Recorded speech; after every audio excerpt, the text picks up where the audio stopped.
Hello, and welcome to another broadcast of Friends of Terry Virgil. I'm Terry Virgil, your host and producer of this program. And today's episode is how it should be there should be no public school education. And what do I mean by that? Well, let's put it this way.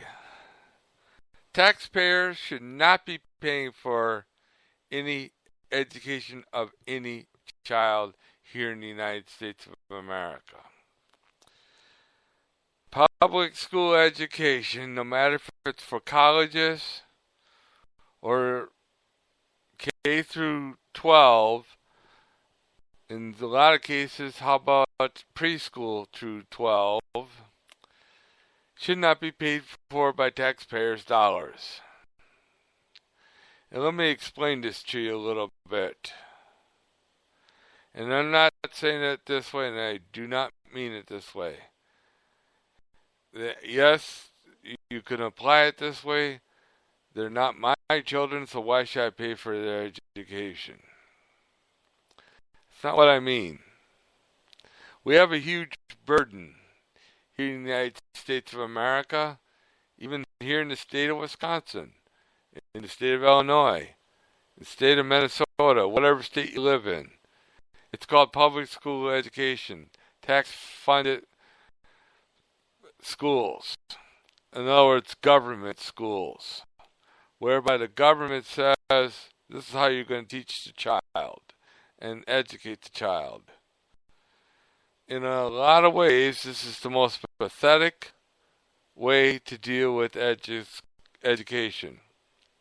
Our founding fathers argued over this idea of paying for public school education. You know what their decision was? Let the local governments take care of it. That's too much of a burden for the federal government. And it's wrong. Even back then, they decided to say it's even wrong for its big government to get involved with public school education. And I happen to agree with that idea because that idea came from Benjamin Franklin. And in all reality, since we got one political candidate by the name of Comrade Hillary Clinton wanting to have all education paid for, or free, they call it free education, by taxpayer dollars. Economically, that would hurt this nation even more on an economic basis. That's a piss poor economic policy, actually, to offer to even pay for public school education.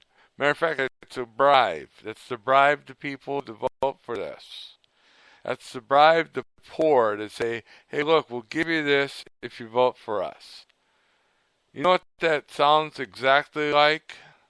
Sounds like the election from 1865, or I should say when the Democratic Party decided to take on this idea in 1865 with the slaves. You can vote for us, we'll protect you, we'll give you your right to own a home and a mule, but you cannot take public office. Sounds familiar, doesn't it? Sounds like something that the Democrats have been trying to do since 1865. I ran across that a few times, doing some research. And you know what? If it's still the platform of the Democratic Party to bribe people and to bribe citizens of a different pigmentation of skin other than the white pigmentation of skin, then you could say it's a rigged election and Donald Trump would be right. So would the candidate that I support former Governor Gary Johnson of New Mexico, could even say it's a rigged, and I mean a rigged election process, whereby the Democrats are buying votes. We can see that all the way across. Hillary Clinton, she wants to buy votes. Of course, she claims to be greater than God. So, in all reality, if people like me are to pay our taxes and we are to support a babysitting committee called Public School Education, that's all it is a giant babysitting committee or organization with this evil idea of labor unions dictating to how parents are to be, dictating to the fact that grandparents don't have rights with kids, dictating the fact that a child must be taught how to vote, dictating to the fact that the child is to get paid $15 an hour in the workplace. And if you notice, there's no education of a child. Adolf Hitler used the idea of paying for public school education and private school, by the way, in Germany from 1929. Correction. Yeah, 1929 to 1945. Kind of interesting. Here's the other thing, too. You got this same scenario as Comrade Hillary Clinton says in China today, whereby it is education that's paid for by the public. There is no such thing as private schools in China. It's against the law. And only public schools are allowed, which are called government schools, and only the government will be able to teach a child what it is to learn and what's not to learn. Here's the thing in China. If a child shows that they are very good in engineering, they'll go on to engineering school. If not, they go on to working on an assembly line for $1.25 an hour. That's the labor union for you. Slave labor. Always has been and always will be. Unions are the worst thing to come across in America, especially when it comes to education of a child.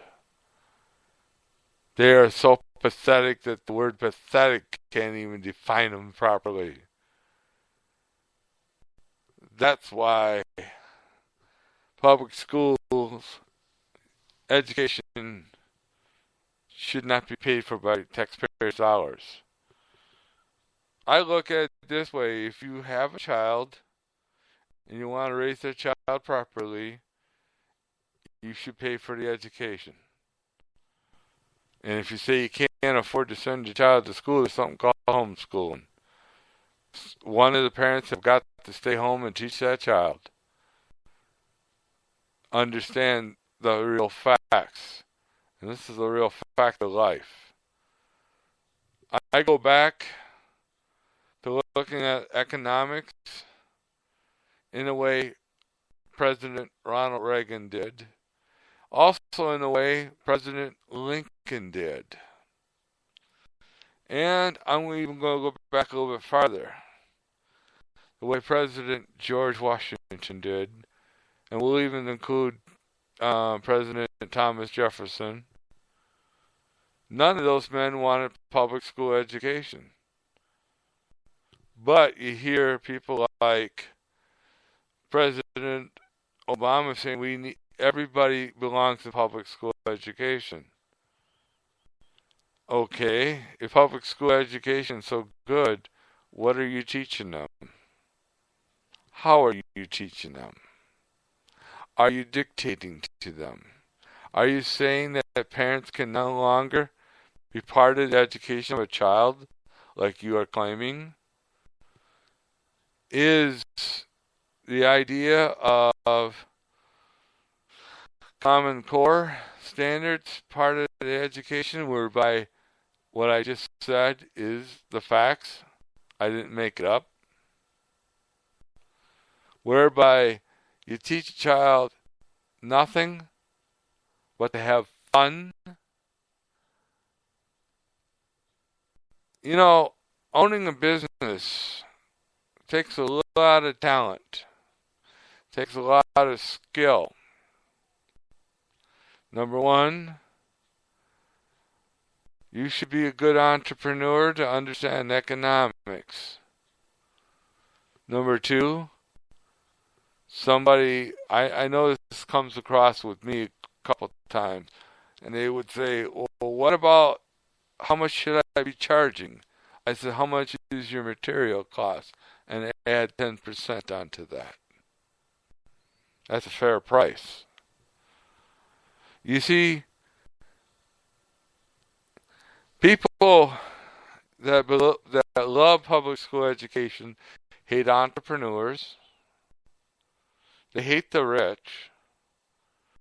They hate people like me who are entrepreneurs, because we are the ones that understand the most that in order to develop a good economics and a good economic system, being an entrepreneur is the best way to go. Because we are the ones that grow the economy, not public school education. School education, the word public school should be said this way: Public Babysitting Committee. And that's it. Or Public Babysitting Institution. And that's exactly what it is. If you got preschool kids prior to K through, or preschool through 12, that's all it is. A 12th grader's getting nothing but a babysitting service. So why pay for it? Cut the budget. Let the parents pay for the babysitting service. And that would be a good fact and a good truth. You got to look at a lot of other things when it comes to these public school babysitting services. Teachers, or I'm not saying teachers, these aren't teachers. Those are just glorified babysitters. Not smart enough to get a decent job. They're not good enough to get a decent job. None of them want to work. All they do is teach, take entitlements.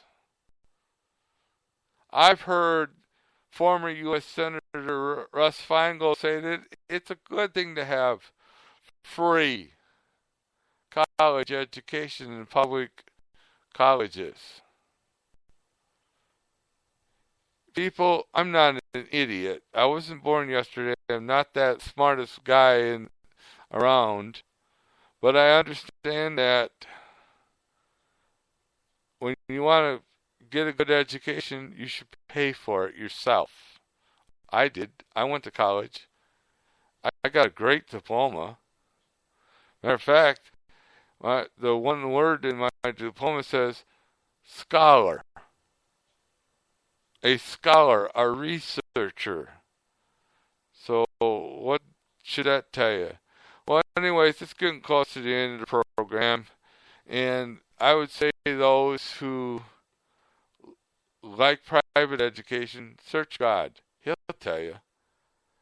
And if you don't believe me, then don't. But anyways, to all those and to every human being on earth, both believer and non-believer of God, I'm going to say it this much. May the Lord bless you and keep you. May the Lord's face shine upon you and be gracious unto you. May the Lord lift up his countenance upon you and give you peace. The peace that has surpassed all human understanding.